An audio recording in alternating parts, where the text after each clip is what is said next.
Hey everyone, and welcome to today's WordStream webinar, Top 10 Social Media Advertising Hacks of All Time. We're really excited to have you here, and I'm pumped to get things started, but before we do, I want to get some of the logistics out of the way. Following the presentation, you'll receive an email from Larry Kim, our presenter today, with today's recording, slides, and contact information if you have any follow-up questions. We'll also have dedicated time for Q&A at the end, so definitely don't be shy. Submit your questions throughout, and we'll get to as many as possible. Now, for those of you who are not familiar with WordStream, we are a search marketing software provider with both free and paid tools to help you easily grow your AdWords and Bing campaigns. And as of recently, we also support Facebook advertising, which is super exciting. So if you're looking to master paid search, paid social, kind of all your digital marketing needs, definitely check out PPC University at wordstream.com/learn. Now, before we get started today, we want to get to know you a little bit better, so Larry can maybe cater the content a little bit, conversation. So where are you currently advertising? Are you just using paid search? Are you using social media? Are you using both paid search and paid social, or are you not using either at this point? So we'll give you guys a little bit of time to answer that.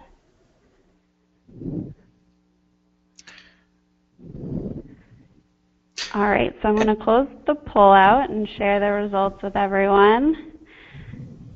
So it looks like more than half are using both, which is awesome, and I think Larry will definitely speak to that a lot today. So now I will hand it over to Larry Kim. Awesome. Thanks, Callie, and thank you, visitors, for attending today's webinar.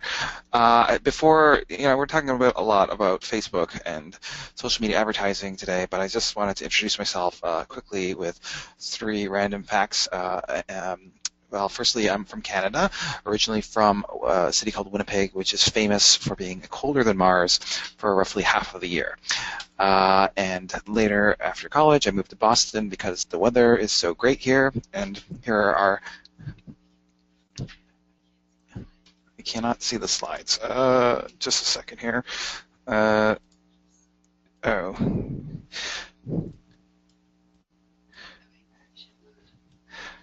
Sorry, we're just having a little bit of technical difficulties here.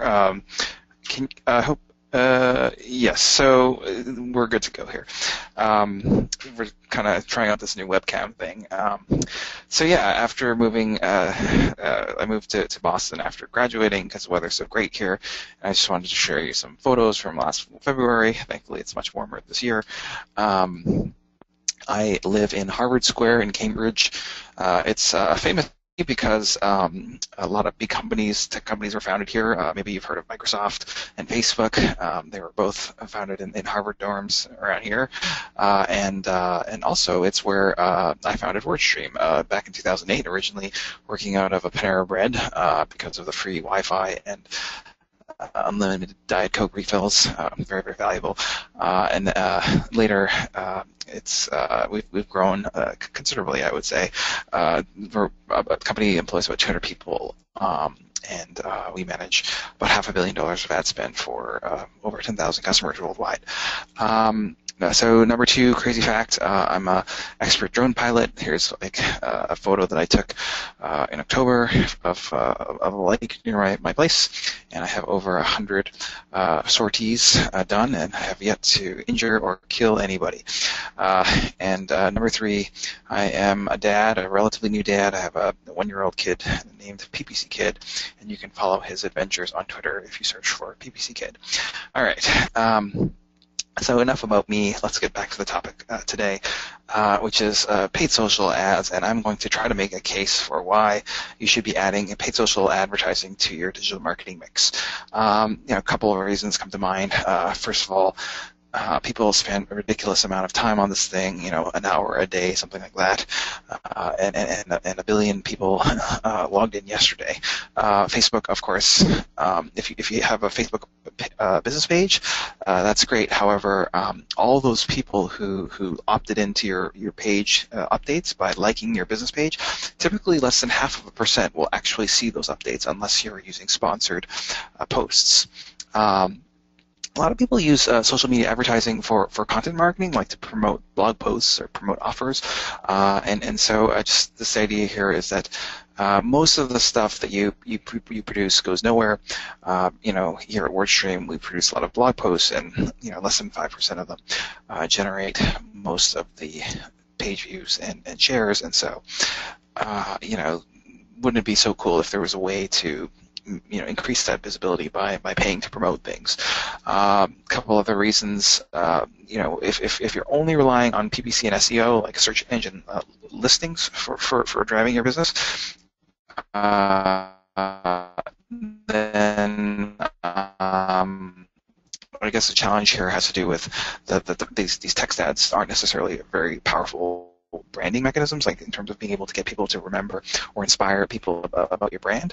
Of course, search ads are fantastic, and I'm not suggesting that you stop doing search advertising by any means. The challenge are, that sometimes that these things are a little expensive, especially in certain competitive niches, and so the idea here is to kind of diversify, not replace. And of course, conversion rates remain very challenging. Across the industry.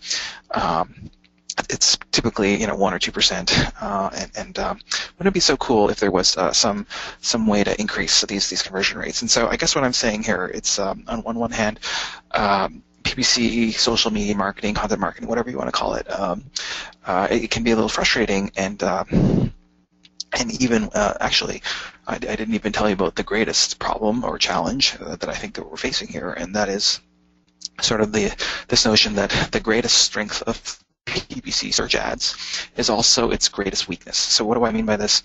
Well, the greatest strength of search advertising is that when you're advertising on Google on keywords that are related to your products and services, you're targeting people who are actively looking to buy your product and service. So the flip side of that, so that's the greatest strength. The greatest weakness of that is that you're not really creating new demand for the products and services that you're selling, meaning you're capturing the existing demand for that market, because those people, they already know about those products and services. They were in market to buy that, and so basically it's more about fighting off the competition in your market to capture that existing market demand. And so I guess my point here is just, wouldn't it be so cool if there was some new way to make PPC advertising, to do it in a way that actually created new demand for products and services that you sell, in terms of targeting people who don't already know about what it is that you provide, or who aren't already in the market for that product and service. And also, at the same time, would it be interesting if you could kind of convert those people from clicks to leads at a much higher rate for cheaper. And when I say a much higher rate and for cheaper, I'm not talking about like 5 or 10% cheaper. I meant 10 times more cheaper and more effectively. And so the good news is there's new developments in ad technology. New power is rising. By the way, I hope you guys like movies, because I have something like 100 movie analogies here. But anyways, movies are very important to me. So yes, back to the matter here. Why should PPC marketers care about social ads? Well, first of all, if you're one in the 50% of people who didn't do social ads and you're a bit skeptical, perhaps you remember the like campaigns, like those like us on Facebook ad campaigns from 3 or 4 years ago, and those were ridiculous, and Facebook said they were so valuable, but they weren't valuable. So maybe you're a little bit skeptical, but just hang on for just a second. I'm gonna see if I can convince you of otherwise. Things have changed, but in order to do this, you're going to have to join the social media advertising rebellion.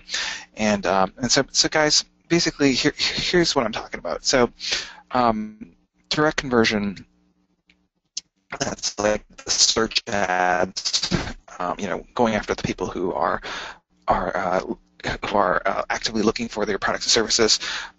This has been kind of the holy grail of PPC marketing over the last how many years? 15 years AdWords has been around, and it's definitely really, really powerful. It's like you have these money keywords that you're bidding on, and they convert to you send them to money landing pages, and boom, you're printing money, and it's been great. But at the same time, I wonder if we are not paying enough attention to our trusty sidekick here, Holmes, the assisted conversion.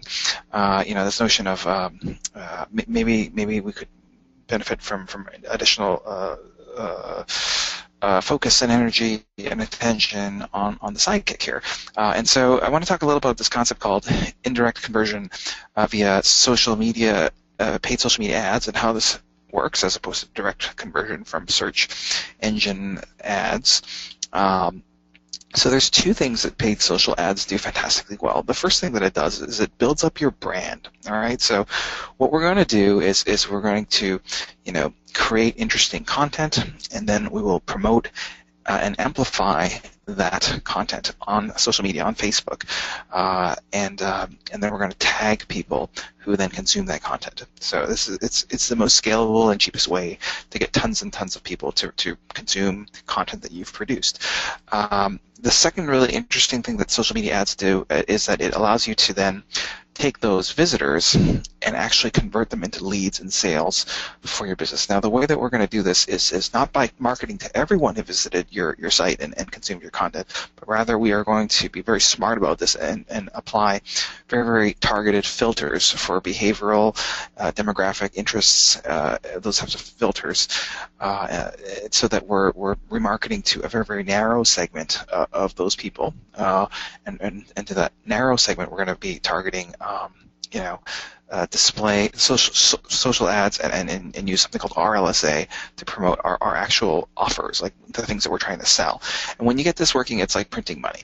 And the really interesting thing about social media advertising is that it's actually not that expensive. You definitely don't need to spend tens of thousands of dollars to get results. I'm able to see results with as little as $10 or $50, and I think that's very interesting. $50. It's because it's display advertising. So with $50, that's roughly. If you take an average price of $10 per 1,000 impressions, you could get 5,000 impressions, ad impressions for $50, and that's a good amount of experimentation that you can do there. So today we're not going to be talking about social media ads in terms of just like spending away like tens of thousands of dollars. Instead, I want to talk about two really, really interesting usages of social media ads and how to use it as a catalyst. So how to get the ball rolling, starting the fire kind of thing, or how to use social media ads as an accelerant to make something explosive, even make it an even bigger explosion. And so those are kind of the two ways that I find are very, very interesting, because sometimes you just need to give things a little push or add a little fuel to the fire, if you will. So here we go. We're going to go into all my specific tips here in terms of like the top 10 paid social media advertising hacks of all time, and focusing mostly on Facebook and Twitter today. Unfortunately, I'm not going to be focusing at all on Google+, but that's okay. I don't think that Wilson was in the market for your products and services anyways. Haha, just kidding. So here we go. Our number 10 social ads hack has to do with quality score in Facebook and Twitter ads. So if you've been following me on blogging and stuff over the last 2 or 3 years, I'm obsessed with quality score, and with good reason, because basically it's this thing in Google AdWords where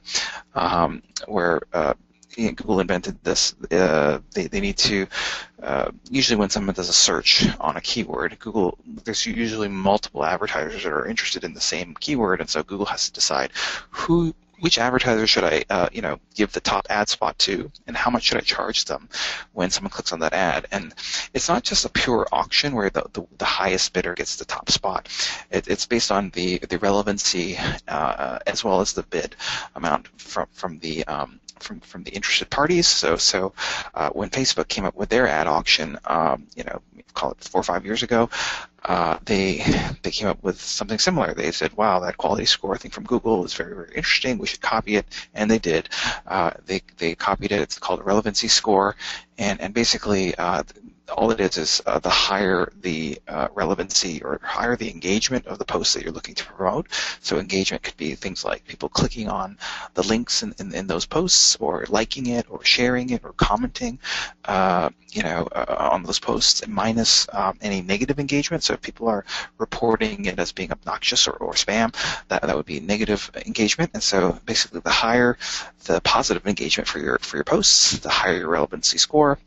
And the more relevant your posts that you're promoting on Facebook, you'll be rewarded with lower cost per engagement and higher impression share, in terms of Facebook will more aggressively show your ads as opposed to showing other people's ads.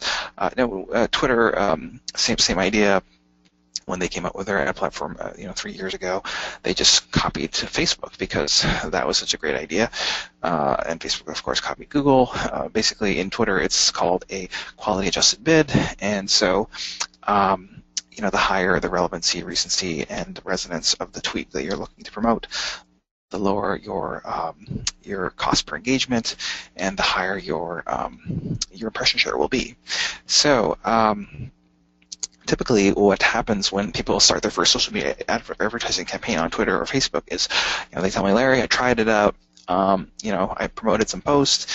It was like a $3 cost per click, and that's crazy." And I'm like, "Yep, that is crazy, because these clicks are not worth $3. Well, usually they're not. And what they don't understand is that if instead of promoting a piece of junk, if they had promoted a more interesting update on Facebook, that their cost per engagement could be substantially lower. So if the thing they were promoting had, instead of a 1% engagement rate, make that 7 or 20 or 30 or 60%, the cost per engagement would fall from $3 to 8 cents to 2 cents to half a penny. And so there's a tremendous leverage here in social media ads. It's actually more leverage than the quality score algorithm in AdWords. In AdWords, by the way, every point increase or decrease in quality score, your cost per click tends to go up or down by roughly 20%. Here it's we're talking like hundreds. Basically any 1% increase in post engagement. When I do the math here, it results in a 5% increase or decrease in cost per engagement. And the interesting thing about this is that engagement rates can be anywhere from 0.1% to 65%, depending on how you what you're promoting and the targeting parameters. So it's not just about the cost per click or cost per engagement that matters. Of course, it matters, but it's also about ad impression share. So keep in mind, you're not the only advertiser in the world. There's going to be lots of advertisers trying to compete for the same ad impressions on these social media platforms. And so this Twitter and Facebook, they need to understand, they need to decide whose ad to show. And so there's this notion of impression share. So what it's like the market share for your ads, how often are they showing up relative to how often they're eligible to show up. And so this is just a typical campaign that gets launched on, say, June 16th. And what I wanted to illustrate to you is that every day this ages, the fewer and fewer times the ad is shown, because basically Facebook or Twitter, they're saying, well, why should I focus on this old ad when there's this new one that just got born that I want to focus on instead. So essentially the key takeaway here is to get a high quality score. It's kind of obvious in hindsight, but basically the higher your post engagement, the higher your quality score will be. And if you have high quality scores or relevancy scores or quality adjusted bids, whatever you want to call them, same thing, then your life will be great. You'll have high ad impression share, you'll have a super low cost per engagement, and the reverse is also true. If you're promoting junk, well, then you're going to have a terrible quality scores, which will mean your ads will never show to begin with. And if by some miracle it does show and someone does click on that ad, it'll cost you an arm and a leg. So So yeah, this is that guy Harvey Dent from The Dark Knight, one of my favorite movies. He had a funny saying in the movie. He said, "You either die the hero or live long enough to become a villain." And so in social media ads, your campaigns, they have to win the day, or you live they just live long enough to become complete stinkers.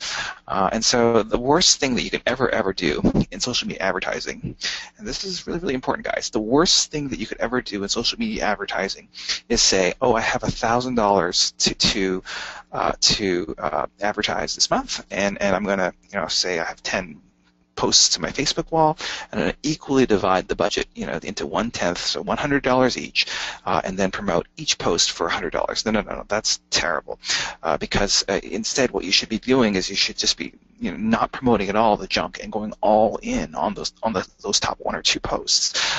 The second worst thing that you can ever do in social media advertising is to say, like, oh, it's been a while since we've kind of had a winner, like something really interesting on our wall. Let's just promote some junk from last month, because we don't have anything new to promote. Because that's stupid, because if it didn't do well last month, it's not going to do any good this month either. So it's a little confusing, because when we think of PPC marketing, where it's like we kind of need some predictability over spend, it's like, oh, I need to spend this much per month. But in reality, you're going to need some flexibility to just to wait for the perfect pitch before you swing. So what I'm suggesting here is the interesting thing about this is that there's no limit of number of pitches that you can see. Like, you don't have to swing after 4 hit balls or whatever. So the idea here I'm suggesting here is that you go all in on your unicorns. You promote only your best stuff. I'm calling these unicorns because I think they're just really rare and beautiful creatures. And I just wanted to give you an example of such unicorn. This is a jokey little thing that I posted on my social media the other day. Actually, it was last year. It was just like, goodbye, Google Plus, and I have a link here, and then I photoshopped a little gravestone with the Google Plus logo. In case you haven't figured out, I'm not a huge fan of Google Plus, but basically, I posted it organically, and within a few minutes, it got 100 retweets, and I was like, wow, that's so amazing! It got so many retweets. So what I did was I then decided to it's like, wow, this is a unicorn. I should actually promote this thing. And so I promoted it. And, put a $250 budget behind this thing, and it generated 1,500 retweets and 100,000 visitors for just $250. And I think that's really interesting, because that's a lot of visitors to consume this content. If you consider, your time is not free. It definitely costed me more than $250 to write the thing, just in terms of the amount of time spent writing the thing. So you start to see what I'm saying about social media ads being like a really, really powerful leverage to amplify the reach of the content that you're producing. So essentially, it wouldn't be so interesting, though, if it wasn't so random. Like, if there was a way where you could always get high quality score posts to promote. And so the reason, of course, why this is so valuable is because, basically what we're talking about is kind of figuring out like an express ticket to Unicorn Land. And Unicorn Land, it's the land where all the beautiful, social media posts in Unicorn lives, and it's so wonderful there because everything is so great and the weather is always perfect. And basically, I've done some research on this topic of unicorns, and after considerable work over the last few years, I've developed an interesting technology called a unicorn detector. And the interesting thing about this is you can actually use this unicorn detector in your own company to find and promote your remarkable content, your content unicorns. And to do this, let me explain how this unicorn detector works. It's basically also known as Larry's organic and paid social networking pyramid scheme. Don't worry, this pyramid scheme is not illegal. It's totally legal, and you will not go to jail. But basically, the idea is you're going to audition a lot of stuff. So what do I mean by this auditioning stuff? So, well, you can post lots of stuff on Twitter. There's nothing saying you can't post 20 or 30 things on Twitter, as long as you space them out a little bit. Every 45 minutes or so. You're auditioning a lot of different offers and pieces of content, and by definition, you're going to have some that are do average, some that get completely ignored, and some that do remarkably well. And so the idea here is that you just pick the winners, the top 2 or 3 or 4%, of your organic content that seems to be resonating well will likely also resonate very well when you pay to promote this stuff. And so that's kind of the pyramid scheme. It's a little bit like the Hunger Games. I'm not sure if this is one of my favorite movies also. It's like individual tweet. It's like a tribute from the districts, and you're basically having them battle each other out, and only the victor is celebrated in the capital as the winner of the Hunger Games, and they go on to great riches and get promoted on Facebook or something like that. Well, just sort of. All right, so how do we find these high engagement posts? And so one important thing about unicorn theory is that the unicorns are relative. So what's a unicorn for me might not be a unicorn for you, but nevertheless you have unicorns. So for me, a unicorn is like, I don't know, a 2 to 10,000 retweets or likes on Facebook, but that would be like the top 2 or 3% of my stuff. But for you, it could be even more or less. Might even be like 100 likes or something like that. So the point is, what you do is you just look at the available things that you've auditioned, okay, and you just download that data from Twitter Analytics or Facebook Insights, and just sort by the column of engagement that you're most interested in, whether it's click-through rates or app install rate or retweet rate. Just sort by whatever metric matters the most for you. It could be conversion rates, and then that is your unicorn, like the top 2% or top 3%. Those are your best things, and those are the ones that you should be promoting. There's a huge difference between paid social media advertising and organic social media advertising that people often get mixed up. And the big difference is that you're supposed to be super picky in paid social media. So the idea is, because you're paying for this, is like, that's the whole idea. It's like paid advertising. Rather than casting a wide net, we're going to cast a very, very narrow net and maximize the engagement rates within that net that we cast. Okay, so we're moving along to my next social media ads hack. So that is to use ad targeting to turn low engagement junk into higher engagement gold. So how do we do this? Basically, we can use ad targeting. And so here's a simple example. I wrote some article for Inc. magazine about the new Google CEO last August, and I put it on my social media. It generated 90 likes or something like that. Not a huge success, 2 or 3% engagement rate. But what I did was I was able to increase that engagement rate from 2 or 3% by 10 times to 27%. And the way that I did it was by spending $49.93 to promote the thing to not everybody. Remember that I'm not casting a wide net. I want to just target only people who mentioned the hashtag alphabet. And so that by doing that, I got people who are very, very interested in this topic, and so that generated 32,000 impressions, 2,183 clicks, 348 retweets, and 18 new followers. Not a bad deal. Remember how I was saying like it's $50 or less? That was actually not a gimmick. The reason why I say $50 is because, like here in this case I did $49.93. The reason why $50 is so important is because if you haven't nailed the targeting within $50, there's no reason why you should ever re-promote that. Whereas if you do spend $50 and the targeting is perfect, then there's nothing saying that you can't re-promote that and then spend more on it. But the $50 is a really good amount where you can get a good sense for it, like whether or not it worked or not, and you have to keep those little like limits, to be efficient. So that's that. Basically, the idea has to do with turning. So no matter how boring your stuff is, okay, even if it's like, oh, this is so boring, it's about taxes or something, like you could make that boring thing into something kind of very interesting, provided that you nail the targeting. So I want to talk about my number 8 social media ads hack here, and that has to do with getting free clicks. So what do I mean by getting free clicks? Well, it's kind of interesting.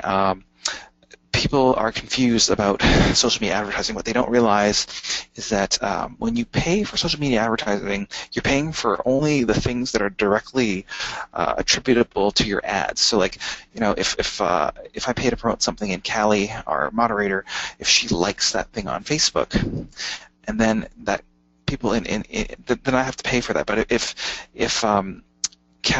Callie's friends then notice that she liked something, a certain piece of content, and they then click on that ad, that doesn't cost me anything, because that's like a bonus. And so basically, it's buy one, like or retweet or whatever, and depending, that's actually the reason why you should focus on promoting high engagement stuff, because that's the stuff that's most likely to get liked and retweeted, and those are the ones where you're going to get the best deals in terms of buy one and get 3 clicks free. And this is just like an organic impression graph. Look, you can see the blue line shows okay, I put something on my social media and I got a lot of impressions in the first hour, but then over the next few hours, the impressions went to 0. But then when I paid to promote the post, not only did I generate a ton of paid impressions, but also the organic impressions also spiked up. So that's the kind of the free effect. So we're talking about number 7, social media ads hack, which has to do with increasing commercial intent using demographic and behavioral targeting. Obviously the point is not just to drive mad hits to your website. If your strategy is to drive mad hits to your website, in 1999 is calling, they want their website strategy back. No, we're not going to do it that way.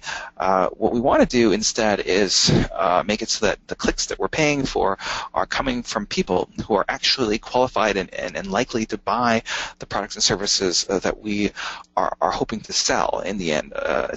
So how you do this is, so this is a USA and Canada and United Kingdoms only. I don't think this works in Europe, but basically there's this notion of behavioral targeting. So I can target my ads not just to everyone, but with people with certain purchasing behavior, people who, this is one that I use for my company WordStream. I target people who've recently purchased marketing software on credit cards. But there's thousands of these different types of, purchasing behavior that you can target off, in terms of what kind of car they own, etc. Another interesting thing you can do in Facebook advertising is nail the demographics. So if you precisely can describe who it is your target market is, if you're a jeweler, maybe you're looking for someone who's wealthy and who's coming up on a 25th anniversary or something, because those people are going to probably spend some good amount of money on something, or someone who's recently engaged. Maybe they're going to need to buy some wedding bands or something like this. But the point is, there's thousands of these kind of demographic filters that you can go after and really narrow the target so that you're not going after everyone, but rather just the people who meet your target demographic. I want to talk a little bit about number 6 hack here. It has to do with social media remarketing. The only thing I'm going to say about social media remarketing is that it's very, very powerful, because people who are familiar with your brand, so remarketing, it's targeting people who visited your site in the past. People who are familiar with your brand are 3 times more likely to engage with your sponsored updates in the future. And if they do click on your ad in the future and click through to your site, they're actually twice as more likely to convert to a lead or a sale. And of course, the reason is because these are people who are familiar with your brands. And so what do we do with the power of social media remarketing? The thing that we're going to do is we're going to use this power to push and promote the hard offers, the actual buy the thing right now, or let me come in for an in-office consultation or something like this, the offers that people really have to kind of make a strong commitment, either with their time or their money, because this this powerful remarketing thing means that you're going after people who've checked you out recently, and that is the strongest indicator of future purchase intent in the near future. So that's enough about remarketing. I want to talk about something even greater, and that is super remarketing. Now, don't worry if you've never heard of super remarketing. It's actually not an official industry term. I just made this up myself. But it kind of reminds me of that show the Transformers, like, I don't know if you guys watched this as a kid, but basically when those Constructicons merge to form Devastator. And so super marketing is kind of the same idea. What we're going to do is we're going to combine some of the hacks that we've been talking about in terms of like combining the behavioral interest and demographic targeting along with the strategy of using high engagement content as bait. And so behold the power of super marketing. You're not targeting everyone in the world. Rather, you're targeting a narrow set of people who've declared interests in your stuff based on the fact that they've purchased things that are complementary. They've recently checked you out based on the fact that you're using remarketing, and that they're actually qualified buyers based on meeting certain demographic filters. And so the idea here is by targeting all three, like the narrow set of people who meet all of the three criteria with the high engagement unicorns, like that's the compelling, irresistible stuff, that this is quite a lure, and it's like printing money. So here we go. We're down to our number 4 social media ads hack, talking about custom audiences. And so this is actually a form of remarketing that is supported in Facebook and Twitter. So the idea here is rather than going after just people who are searching for things or marketing to random people who visited your website, like wouldn't it be interesting if you could target people specifically by their phone numbers or emails if you had a list of names of customers or prospects. So of course you can do this in social media ads because people are always logged in. Like when you use Facebook, you have to log into Facebook. So Facebook knows who it is on the other side of that thing. It's not like a website where you don't really know who the audience is. And so you can upload your custom audiences in the audience managers for Facebook and for Twitter.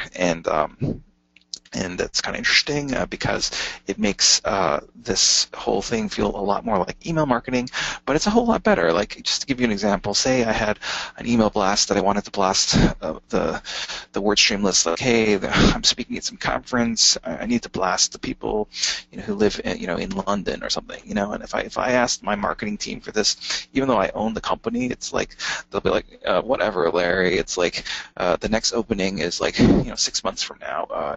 And we're not going to put in another email blast tomorrow because we don't want to well, there's a queue, first of all, and they don't want people to unsubscribe from this list. So basically what I'm saying is email marketing, there's a lot of problems in terms of like the constraints and also kind of the fear of using it. And so using social ads, I can blast out that same kind of content to specific people, but for cheaper and more effectively. And I also wanted to give you a couple examples of this in practice.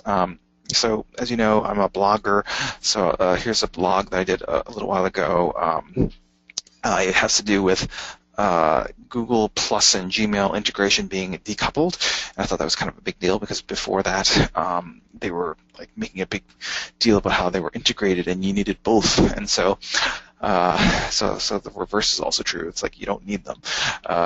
So I blogged this thing, and I wanted a lot of people to see it. And so the problem was I discovered this thing kind of randomly on a Friday, and so it wasn't a really great time to break a news story.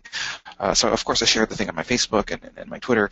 But the one thing that I did that was really interesting was I promoted the post not to everyone. Remember, the point is to cast a narrow net, not a huge net. I promoted it just to a very specific list of 1,600 influential people on a custom list. And so by doing this, people like editors for the Wall Street Journal or New York Times or Mashable or TechCrunch, et cetera, et cetera.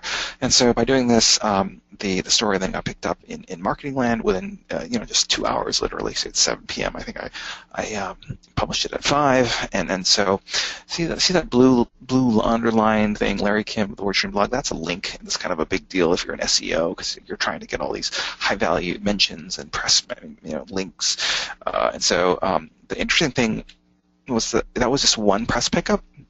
By Saturday, remember there's 1,600 names on this list here, and so by Saturday it's showing up in VentureBeat and the Register and dozens of other websites. By Monday, this thing is in over 500 newspapers in the world, including some of the biggest ones like the Washington Post, Lifehacker, Fast Company, Information Week, et cetera, et cetera. So basically, let's just kind of recap here. We spent $50, spent 10 minutes, and for that kind of investment, we generated 100,000 site visitors and 500 press pickups and massive exposure for the company and their brand. And so that's kind of interesting in terms of return on investment. Now, of course, you're probably thinking, oh, you just got lucky. Well, in pay-per-click, guys, once is a fluke, twice is a trend, as every good marketer knows. So I wanted to just give you one other example. And by the way, there's nothing special about these stories. Anyone could do this. I just wrote a story called "Does Twitter Ads Work?" and I compared the ad performance of Twitter versus Facebook, and just made it into a little graphic so that you could share it. And I put it on my social media, and I promoted it to that same list. And basically, it was very interesting because the editor-in-chief, who was one of the persons on my list, they called me back and they said, "Hey, we saw your thing. We think that's interesting. We would love to syndicate the post." That means they would like to use that post as a guest post on their website. And this is a big deal, of course, because Business Insider is a much bigger entity than the WordStream blog. And so I thought that was kind of interesting. I was like, I'm a big SEO guy, so I was pretty excited about this, getting the link. Then I was like I should really share this because maybe people didn't see the article, so I'm going to share the new copy of the article, even though it's the same article as before. It's on Business Insider. But then I heard a voice in my head, and it was like, Larry, you should go all in with your unicorns. And it's like, what? I should go all in with my unicorns, but I already spent $50 promoting this thing, and it was like, well, okay, so.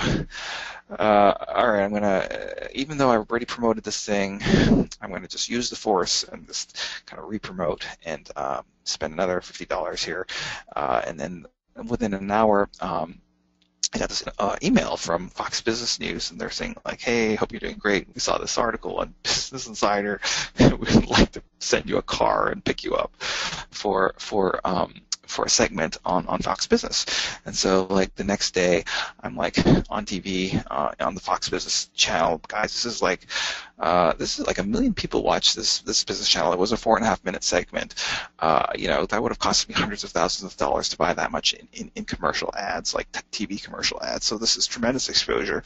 And the really interesting thing about this is after being on Fox Business, as a result of that ad campaign, I get an email from the VPs at Facebook, and they were like, "Oh, we liked that piece. We really want you to visit us at our campus and give you, some overview of some interesting stuff that we're working on." And so the coolest thing about that was when I visited their campus, one of the ladies who worked there, the PR VP or whatever, she found out that I was having this kid. This was just over a year ago, and so she gave me this baby Facebook onesie or hoodie, baby hoodie, and this Facebook hoodie is worth $25, which is basically half of the value, half of the cost of the campaigns that I just recovered there. So it's I only ended up spending $25 in the end, and so if you discount the value of the hoodie that I was going to buy anyways. So huge amounts of traffic and site visitors and leads and press pickups and free television spots. I was even on the radio on the BBC News or something.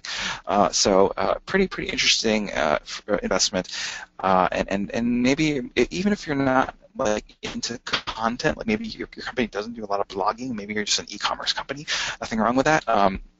The same email technology you can use to you can segment your customer lists. So people with expired warranties or frequent customers or abandoned shopping cart users or recent purchasers, whatever. The same idea how your you're already doing segments in your database of emails and sending out offers to those segments. You can replicate those segments on Facebook. And so why this is so interesting is because your email open rates are, typically, I don't know, 5, 10, 15%. That means that 90% of the people who are eligible for these offers aren't even looking at them. And so that's a lot of untapped potential there. And if you want to go after an even bigger audience, not just the people in your database who are already familiar with the brand, there's this notion of cloning your audiences to go after similar audiences. And what that means is that they'll kind of find similar characteristics, interests, and behaviors and the demographics and go after other people who aren't on your list but are very similar to the people who are on your list. So that's kind of an interesting business development tactic. So we're almost at the end of my webinar here. I want to talk a little bit about how to get even more free clicks. Kind of crazy, right? I think I've already been talking about how to get free clicks, but there's even crazier ways. Here's something that I've been experimenting with last week. So this is very, very current. So you can even see the date on this. This is January 26th. This is a story called "Multitasking is Killing Your Brain." I know it's like a crazy story, but basically I posted this thing on Medium, and wow, guys, this thing has almost half a million views in the last week, and 4,824 likes on Medium. And you might be wondering, well, how the heck did you do that? Well, I used just custom audiences.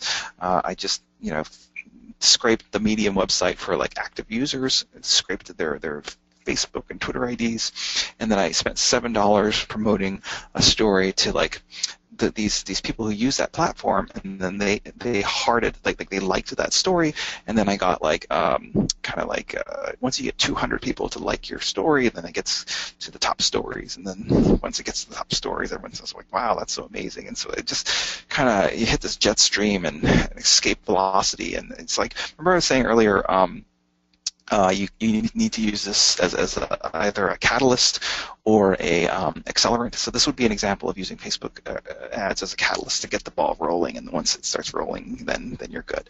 I do this similar tactics on LinkedIn. This is kind of interesting. I don't know if I've shared this before, but I get 182,000 profile visits, basically almost 1 million profile visits on my LinkedIn every year. How the heck do you do that? That's actually substantially more than Barack Obama, although, I'm sure Barack Obama is probably dealing with more important things in his LinkedIn profile, I don't know, fighting ISIS or something. But anyways, the point is, the way that I do this is I just use LinkedIn Pulse, which is their blogging platform, and what you can do is you can publish stuff. But it's not enough to just publish stuff. You need to actually get to the top of the list. It's like Dig and Reddit. You're not trying to just submit to Dig and submit to Reddit and then boom, you're done. You have to get to the top of those channels. And because it's like winner take all, right? If you're the number one thing on the Dig, well, then you're going to get a lot of attention and exposure. So how do you get to the top of these channels? You just push Facebook and Twitter ads to specific demographics. In this case, guess who I was targeting? I was targeting, let's see, single mothers. So this has to do with working moms, because this is a study about a Harvard study about how working mothers raise more successful daughters and more empathetic sons. And so basically, I have a wife and a kid, and my wife feels really, really guilty because she works. It's called mommy guilt, and basically I was targeting my wife with these ads. Here's a study saying you don't have to feel guilty because it's actually helping your kid, and of course they're very motivated to then share and like these posts, and that kind of accelerant kind of gets things started. All right, so number 2, we're down to just a few minutes left here. So the social media hack has to do with these new social ad formats. So the funnel, as you know, it's like a 15-year-old concept, and it's probably not relevant anymore. Given a mobile, it can allow you to bypass certain stages of this funnel or skip them entirely. How? By using call buttons, so that rather than sending them to a landing page where you lose 98% of them, you could actually just have them call you, and that's worth much more. And of course, interesting thing about Facebook mobile is that it's like a 5-to-1 ratio of people using it on mobile versus desktop, whereas on search it's basically even, 50, like 1-to-1 ratio. So most of the time people are using Facebook, it's on a phone. So there's a higher likelihood that they'll be able to call you. It's even higher on Twitter. It's something like 80% of Twitter users are on mobile. So kind of the idea here is rather than paying for just clicks to websites, you're actually paying for actual leads, like people calling you, and that's worth more. And here's kind of an interesting format called the direct response social ad format for Facebook. So rather than having people fill out some kind of complicated lead generation form, they just hit subscribe, and then your username and first name, email, and contact information gets sent automatically. So yeah, we're talking about elimination of the funnels, and my last crazy hack today has to do with something called RLSA, so combining the power of search ads, Google ads, with Facebook ads, so combining the two for greater effect, using a technology called RLSA, which kind of reminds me of YMCA, which is why I have these dancing village people here, in case you were wondering. That's the best I could come up with, I'm sorry. But this is a little bit of an advanced topic, so try to keep up here. So what Remarketing Lists for Search Ads, RLSA, does is that it allows me to target Google search ads, not to everyone in the world, but just to people who are searching on certain keywords that I'm interested in and who have recently visited my website. Now remember the power of remarketing. The people who are familiar with your brand are twice as likely to click on these ads, okay? And because the higher the click-through rate, the higher your quality scores, which will mean the lower your cost per click. So you'll pay half as much for those clicks. And those people who do then click through to your site are twice as likely to convert. So the catch here is that RLSA, when used just by itself, is a bit of a shell game. What I mean by this is that if you're casting a net for certain keywords, some of the people who search on those keywords are going to be people who are familiar with your brand, and some of them are going to be people who are not familiar with your brand. And if you're only kind of going after the people who are familiar with your brand, then you're not really growing the market. You're just going after the people who are familiar with you. So what I'm suggesting is that you combine search remarketing with social ads, so that it's not just a shell game, but rather you're using the social ads to make people really, really familiar, like thousands of people familiar with the stuff that you're doing, and then you convert them later when the need arises using RLSA. So combining the two, it's actually a very, very powerful 1-2 combination, because you're not only growing, you're both growing the market for your products and services and then converting them. And so basically, don't buy every keyword search. Just leverage. I don't know, blah blah blah. You can read this on your own time. So here's my top 10 social media ad hacks, and I just wanted to. Oh geez, Kelly, I just need another 2 minutes here. Wanted to summarize here. So I think I'm very, very hopeful, even though there's a lot of challenges in this market. I think that the future of PPC advertising has a lot to do with continuing to do what we're currently doing in AdWords, but also focusing on indirect conversion, on using the power of social media advertising, display ad remarketing, and this power of search remarketing. Remember, there's two things that the social ads do really, really well. It amplifies your content, and it has this cool way of converting people for cheap. And so, going back to our hero, Sherlock Holmes and his assistant Watson or whatever, just keep focusing on doing what you're doing in search ads, but maybe in 2016 and beyond, we think it's time to also spend some time and effort on building your brand and creating new demand for your products and services using the Facebook stuff. And maybe indirect conversions are sort of the new direct conversions in 2016. That's kind of one of my dumb costumes from Halloween a couple years ago. So yeah, we're talking about the difference between just waiting for searches to happen and then capturing that versus creating demand and having people actually search for your products and services. In terms of the future here, what should you be focusing on? Is it like all these new opportunities in AdWords scripts, or should we be concerned about the quality score algorithm?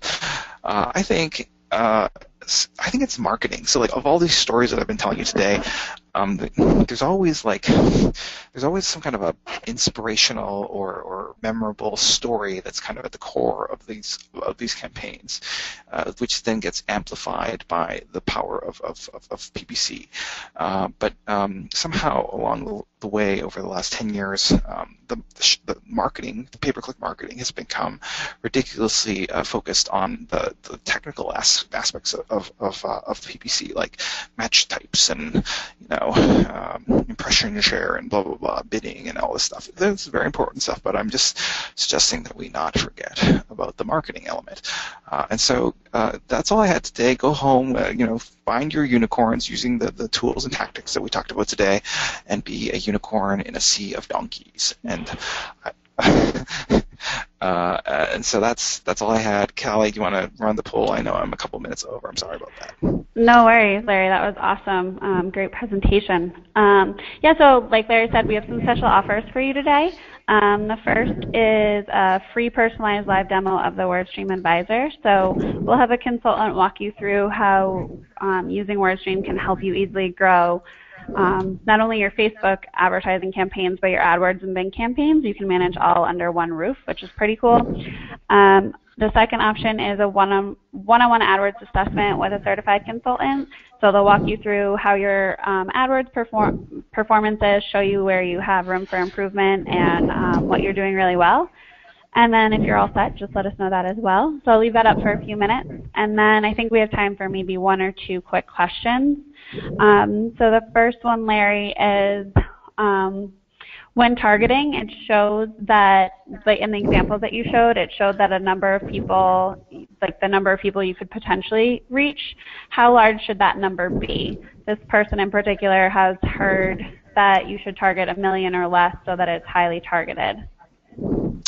Well, I think there's a minimum size that would be, in the thousands. So like it's like single-digit thousands is probably the minimum, and then there's really no maximum. Like you could theoretically, target huge audiences of like tens or hundreds of millions of people. Now, just because you can do that doesn't mean you should. It just depends on what the objectives are. If it's just like a branding campaign where you're just trying to cast a really wide net, which I don't think is really interesting, then sure, go ahead, go after those big names. I think it's more interesting when you're going after the smaller targeted things of like 50,000 people or 2,000 people. In the examples today, I was showing you what you can do with smaller audiences. Great. Now the next question, Larry, it sounds like most of the money you spend when promoting your post is on engagement. Do you ever spend on any of the other options in Facebook or Twitter? Yeah, so click campaigns are probably my number one favorite. Number two, I do pay for follower campaigns on Twitter. Because organic reach exists on Twitter, but I do not pay for follower campaigns on Facebook because a follower on Facebook is worthless. Like organic reach is nothing, so there's no point in buying those followers. Beyond that, I think video ads are very interesting. So if you're trying to run video ads, there's like a video ad pay-per-view kind of format. Those are my top three. Great. Now time for one last question. So this person's in charge of running this social media account for a 20-year-old video production company. They didn't have a social presence until 6 months ago. So in that case, how important is the number of followers or business page likes? Oh, good news. It's like, have you, Kelly, it's like, have you ever been to the grocery where there's like a slow lane and a fast lane, and it's like, you're stuck in the slow lane and you wish you were in the fast lane? Well, like social media advertising, it's like perfect for this company that has no social presence, because it's like it actually favors the lazy. Okay, like if you, I mean, lazy is like, maybe that's a little harsh, but like people who haven't, invested the last 10 years in working on their social media, you're in good shape now, because for just paying a small admission fee, and sometimes it's nice to be able to throw a little bit of money at the problem rather than spending 10 years on something, you can go after like really targeted audience of people, either remarketing or lists or certain demographics or interests. You know what I'm saying? Like this company, this video marketing company is at no disadvantage for not having a ton of followers that are now useless. Any questions? Great. Yeah, that's great. So unfortunately, that's all the time we have today. Larry, thanks for an awesome presentation as per usual. And guys, thanks for joining us today. We hope to see you at a future WordStream webinar, and also be on the lookout for an email from Larry with the recording and slides from today if you want to continue learning and reference these later on. Hey, thanks guys. Thanks, Kelly. Have a good one. Bye. Bye-bye.